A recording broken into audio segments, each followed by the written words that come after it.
so we have been walking through the Old Testament. And so today we are going to be in the book of Judges. And one of the things we've talked about a couple of weeks ago, but just a kind of refresher, is that the book of Judges was written for a purpose. And that purpose was actually to argue to have a king. Probably the book of Judges was a group of stories. And all these stories are about these different military leaders. We call them judges, but they were actually military leaders. They were in these different areas, and they picked 12 of them, and they put them together in a book to argue, we need a king. So let me read the scripture, which I'm taking from several different places in Judges, not just what's written up there. We're going to talk mainly about the passage, Judges 11 and 12, but this is from several areas. Then the Lord raised up judges who delivered them out of the power of those who plundered them. Whenever the Lord raised up judges for them, the Lord was with the judge, and he delivered them from the hand of their enemies all the days of the judge. But whenever the judge died, the people would relapse and behave worse than their ancestors, following other gods, worshiping them, and bowing down to them. They would not drop any of their practices or their stubborn ways. And then from the section on the judge Gideon, then the Israelites said to Gideon, rule over us, you and your son and your grandsons also, for you have delivered us out of the hand of Midian. Gideon said to them, I will not rule over you, and my son will not rule over you. The Lord will rule over you. And then the very last verse of the book. In those days, there was no king in Israel. All the people did what was right in their own eyes. So you can tell from the writing here that there's definitely a point. They wanted a king. They felt they needed a king. Though what does Gideon say about having a king? You shouldn't have one. And if you remember, the prophet Samuel said the same thing. You shouldn't have a king. But they really wanted a king. So they got together and they put... Oh, I'm going to turn it on. There we go. They put together stories of 12 of their leaders. And these are the 12. Some of these leaders we actually don't know much about. Some of them only have a sentence or two. And I know that there are some preachers that can take a sentence and definitely talk for an hour. But I chose not to do that on some of these because there really wasn't a lot of information. But some of you are probably familiar with Deborah, Gideon, and then Samson. And then some of you may be familiar with Jephthah as well, because it's a terrible story. So I picked that one. So that's what we're going to actually talk about. So the story of Jephthah, we need a little background on it, and they do give us quite a bit of information. He was from Gilead. Now you're probably saying, I don't remember Gilead, I don't remember the tribe of Gilead. There's not a tribe of Gilead. Gilead is an area that was composed of two tribes. And it was on the east side of the Jordan, and it was mostly the tribe of Gad and then part of East Manasseh. The tribe of Manasseh was split in two, and so this was the east side, and so that area became Gilead. And it's mostly hill country area, quite pretty, great for growing, for having livestock. So that's where he's from. And that actually matters, because if you remember your history, there was 12 brothers. Manasseh was not one of them. He was actually the son of Joseph, and he had a brother as well, Ephraim. And those two actually inherited it as if they were one of the 12. So those two brothers, and he is from Manasseh, Jephthah is. The other thing that we learn from the text is that he was actually born to a prostitute. His dad was actually married, but slept with a prostitute. She got pregnant, and he was born from that union. And unfortunately, his brothers decided they didn't want to split any of the inheritance with him, since he was a bastard son, and they drove him out. They sent him away. Now, if you remember how the inheritance worked, the oldest son got a double portion. So let's say there were two sons. Then the inheritance would be divided into three, even though there were two sons. The oldest son would get 2/3 and the youngest would get 1/3. I don't know how many, it doesn't tell us how many brothers there were, but apparently they did not want to split it with Jephthah. So he gets driven away by his brothers. Then he decides, well, I'm just going to lead outlaws then. So he becomes the leader of a group of outlaws. Now, outlaws in that time may not have been quite as outlawish as we think now, but they were still a rough group. You had to have a pretty good skill set to take care of a group of outlaws. And so he becomes this leader of this group of outlaws. Well, as time goes on, there is a group of people called the Ammonites. And the Ammonites begin to make war on Gilead. And they're attacking over and over again. And it's getting frustrating for Gilead. And so the elders, the leaders of the community, all get together and they say, we've got to do something about this. So we got an army, but we need a good leader. We need someone that can go out and lead and take care of this problem. And someone says, you know, Jephthah. I mean, he's leading this group of outlaws. They're really successful, and he's got fantastic leadership skills. Let's call him. Let's send a messenger to him. So they send a messenger to him, and you know what he says? Really? You guys allowed my family to drive me out, and now you want me to come protect you. Because he recognizes that, you know, that it wasn't done in a vacuum. There was a whole community there that saw this happen. And he holds the community responsible for this. That they saw it and they did nothing to protect him. And so he sends back a message saying, I'm not impressed. I'm not interested. Well, they respond and say, now the text says nevertheless, but that's a bad translation because nevertheless sounds kind of like whatever. But really what it means is we acknowledge that. So they acknowledge it and they say, you're right, but we still want you to come lead us. And he says, okay, I'm listening. And they respond, if you will do this, if you will come and you will lead our army and defeat the Ammonites, we will make you our leader. We swear it. Now he's impressed. And so he says, okay, I will do it. And he decides, instead of just marching out with his army right away, that the first thing he's going to do is send a message to Amnon, to the Ammonites, to the king, and say, what's the issue anyway? Why are you guys coming over here and raiding? What did we ever do to you that caused this problem? And their response is, well, several hundred years ago, literally, several hundred years ago, you guys took some land from the Jabbok to the Arnon, these two rivers, which aren't even in Ammon. I mean, they've never been in Ammon. They were down kind of in the Moab area.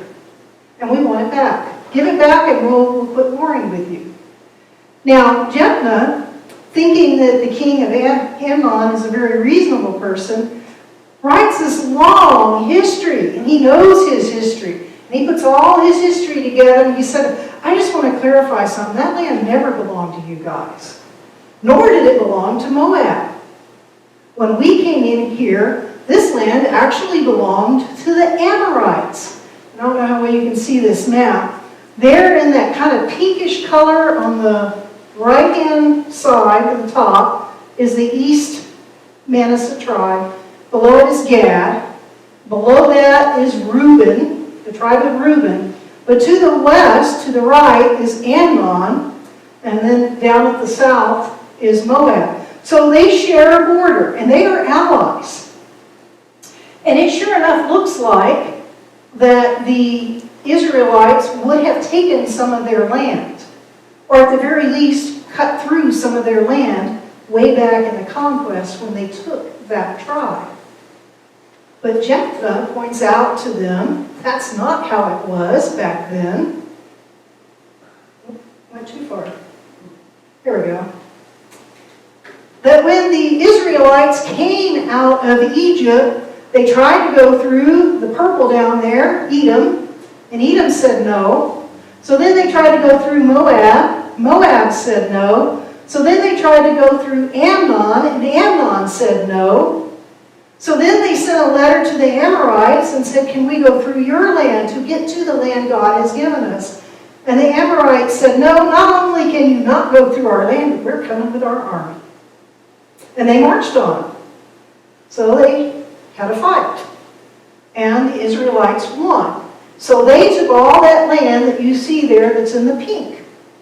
And if you look back at our previous map, that's what became East Manasseh, Gad, and Reuben. So he explains all of this in detail. He even says, we camped here, we didn't even camp in Moabite land or Ammonite land, we camped here, and we didn't walk through, we took the kingdom of Shion from the Amorites, etc., etc. And you know what the king of the Ammonites did? Just tore that letter up and trashed it. Wasn't interested at all in an explanation. He just wanted to fight. He just wanted the land and he wanted to fight. So he mobilizes his army and gets ready to go out and try to take Gilead. And then the text tells us that the Spirit of the Lord came upon Jephthah, and he immediately organizes the army and he just starts hauling to the border with the Spirit taking him. So the power of the Spirit is just moving him along. But then, when he gets to the border, I don't know why, perhaps he looked over and he saw their army. Perhaps the reality of going to war hit him. Something made him waver. And when he wavers, he makes a very rash vow. And some of this may start sounding familiar now if you've ever read this story, because it's very troubling. And he says, whoever comes out the door of my house when I get back, I will sacrifice to you, Lord, if you will just let me win against the Ammonites. Now the Spirit's been with him. God was carrying him there. God's going to do this for him. And yet he wavers and he makes this vow. But I want to make a couple of points because I know this is a very troubling passage and we're very troubled by the fact that sure enough, after he defeats the Ammonites, he comes back home and who but comes out of his house door but his only child, his daughter. And of course his face falls, he's very sad, and his daughter's like, why are you so sad? And he tells her, well, I made a vow to God that if I won, I would sacrifice whoever came out my door. And it's you. And she said, well, it's a vow you made to God. You can't take it back, but let me have 2 months of roam in the wilderness and then I'll come back. And he does it. But I want to point out a couple of things. First of all, whoever is a bad translation. And what I wanted to show you guys, if you've never seen one of these, this is a word study. And I have a Bible software called Logos, where I can take a word and whatever translation I'm working in, it will tell me how that word has been translated in all the places that it's found in the Bible. And in this case, the word that is translated to whoever in the NRSV is found in the Bible 4,077 times. But all those words you see there, there's 10 of them if I remember right, are the ways that it has been translated. So they use context. Obviously the word doesn't always mean the same thing. It can vary. So they use the context. Most of this time, this word means whatever, or that. So that which comes out my door, or whatever comes out my door, I will sacrifice. But because it was a person, the translator picked whoever. But I'm going to argue that it's still a bad translation because we tend to read this with Western modern eyes. And what lives in homes? People. Who go in and out of homes all the time? People. They didn't do that back then. This is actually a typical ancient Near Eastern home. Do you notice what's in the first floor? By the way, the roof's been peeled back. Do you notice what's in the first floor? Animals. It's all animals. Believe it or not, in the ancient Near East, animals lived on the first floor. There were several reasons for this. One of the reasons that animals lived on the first floor was because at night they did not want to lose them. Livestock were incredibly important. They were milking goat, milking sheep, whatever. They didn't really use milking cows. They milked sheep or goats. And that provided also their wool for clothing. And they used milk also to make cheese. And then, of course, they ate the meat of both. But they were incredibly important, and they had predators, and there's no centralized government with a police system driving around at night, checking doors, and all of that. And so animals got stolen, animals got eaten. And so at night, they would literally drive all of those animals into that first floor and shut them in to keep them safe. Now, this did a second thing, though, and we'll resonate with this, because it gets cold in the desert at night. And guess what all those animals pinned in did at night? They kept it warm. So pretty much houses back then were only used for sleeping in and storing grain. You worked outside mainly, or sometimes on the roof, but you were mainly outside most of the day. So most likely, Jephthah thought that the first thing that would come out of his door when he got home was a goat or a sheep, something. Some kind of animal. Now, where he really fails, though, is the fact that do you really think God wanted him to go through with his vow? I don't think so. Because God himself, given Moses the commandment of all the things you people should never do, don't ever commit human sacrifice. Don't ever become like the nations that burn their children. Don't ever want you guys to do that. He says it several times. Find it in Leviticus, you can find it in Deuteronomy. So I don't believe that Jephthah had no way out of this vow. I think breaking his word would have been less bad than just saying to God, okay, God, I really messed up, and I am not about to break your commandment, which you gave to Moses, that you stressed was so important. So that's that troubling story. But obviously, though, Jephthah is not really the shining example that we would like for him to be, is he? And then things get kind of worse, because after that, the tribe of Ephraim, do you remember what I said about Ephraim? That's the brother of Manasseh, and he's from the tribe of Manasseh. The tribe of Ephraim shows up and says, why didn't you call us to go to war with you? Now, this leaves Jephthah scratching his head because he responds, he goes, I did call you guys and you didn't show up. Now, they did the same thing to Gideon. The same exact thing. When Gideon went to war and came back, they showed up afterwards and said, why didn't you call us to war? But Gideon was very clever with words, and he talks them out of being angry. And he realizes they're very prideful, and so he kind of curtsies to them and says, sorry about that. But Jephthah doesn't. He's been leading a group of outlaws. And so he just kind of, in their face, says, called you guys, you didn't show up, so what are you doing here now? And believe it or not, they end up fighting. So these two tribes, descended from the same brother, go to war, and the tribe of Gilead, Gad and Manasseh, end up killing more people from Ephraim than they killed Ammonites.